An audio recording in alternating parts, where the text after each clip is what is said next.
Mga kajak, meron tayong bagong customer. Ito ay Isuzu MU-X.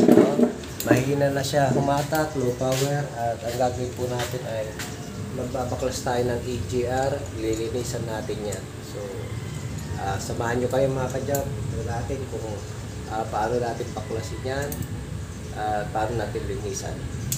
Pre, unang-una, alisin muna natin battery. And then, alisin natin itong mga hose na ito. Itong hose ng throttle. Medyo, tingnan nyo mga kadyo, mga malangis na. So, ganyan talaga. Ang mga sakit nito, pagka naglo-low power na siya, ayan, marumi.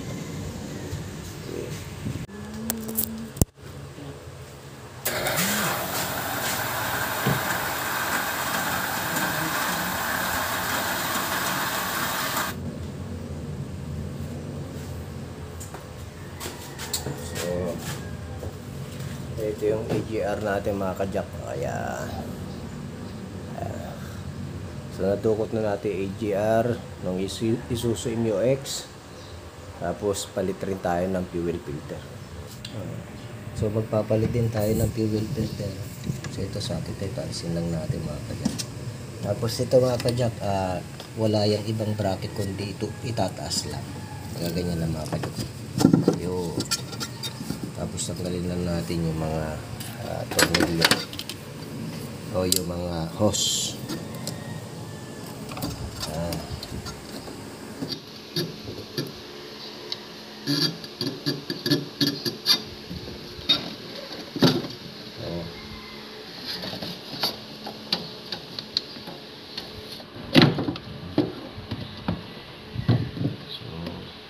Tapos yung kanyang sindometer ay alisin din natin yung sindometer niya.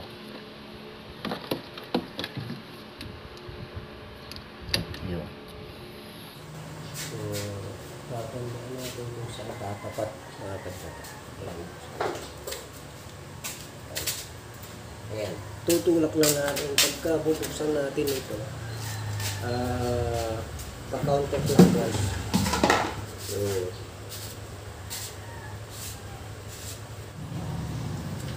may o-ring lang natin.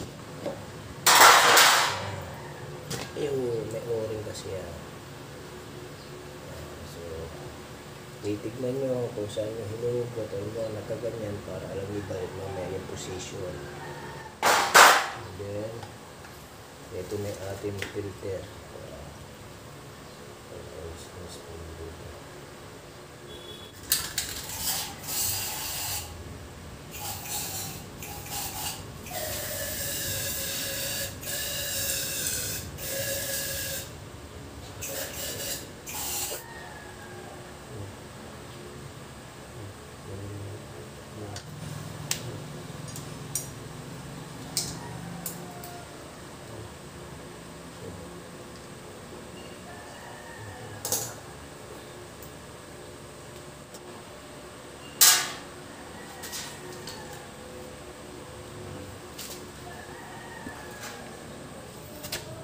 So, ayan.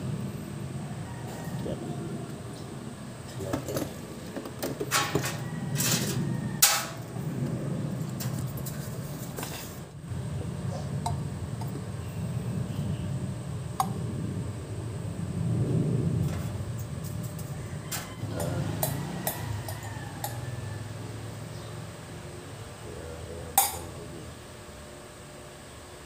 Ito na yung dyan natin makakabak. Pili ba?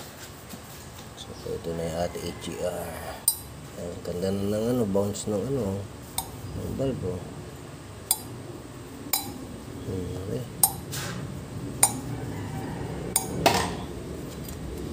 So, okay na.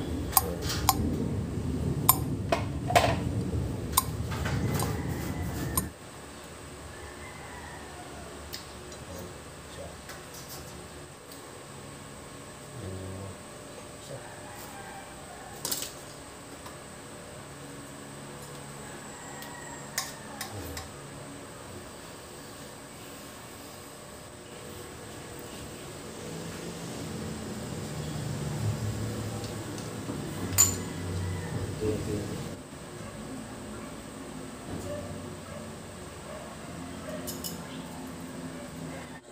So ayan mga kajak, binalik na natin yung kanyang EGR. Ayan, malinis na, naayos na natin, nalinis na natin lahat-lahat yan, pati yung throttle, ibinalik na natin sa ayos. Mamaya papaanda rin natin, pero bago natin isauli ito, i-engine wash natin, no? Kasi ayan, binalik na, ang dumi, oh. Nakita nyo mga kajak, ang daming gitata yan, kahit dito sa bandang ibabaw. So i-engine wash muna natin yan. So pati fuel filter mga kajak, pinalitan natin ito. Binabalik na natin, tapos ipapump natin yan bago natin i-start mamaya, para sa ganun ay hindi mahirapan mag-start yung ating sasakyan. So ilalagay natin na maayos, ibabalik din natin yung kanyang mga konektor. So mga kajak, start na natin, no, itong ating Isuzu MU-X na ginawa. Nilinis yung kanyang EGR, throttle body, at nagpalit na rin tayo ng fuel filter. Start natin. Click.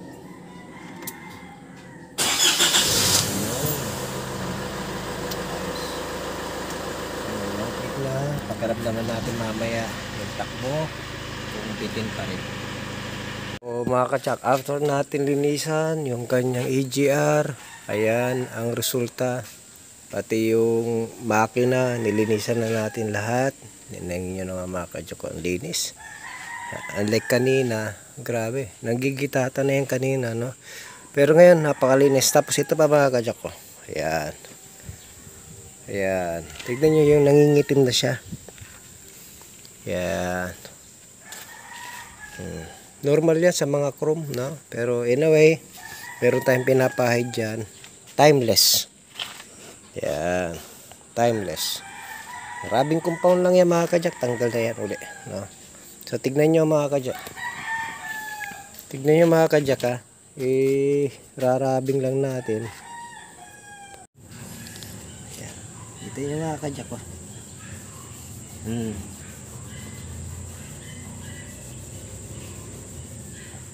Kita nyo agad yung result nya. Hindi pa masyadong madin yung kamay natin dyan mga kajak. Tamang punas lang. So, yun lang. Kita nyo yung nangingitim na yan mga kajak. Yan, kita nyo yan. Punas lang ng ganyan yan, wala na. Kung may stainless kayo at saka kung ano mang magandang pampunas yung rubbing na yan.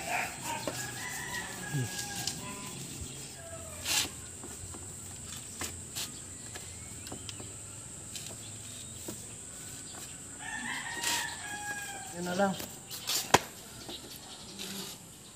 Spray nyo na lang ng BS1. Wala lang makintab. Mas lalo shine. Kislap. Yun. Tanggal. Ayos.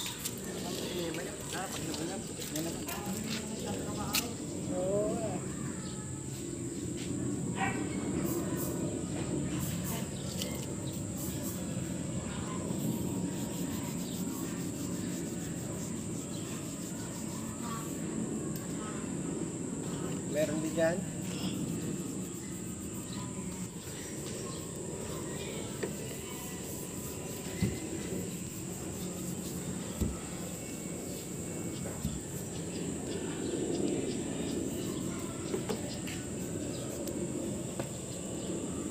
So mga kajak, ganun lang mga kajak. At okay na po yung sasakyan na Isuzu MU-X.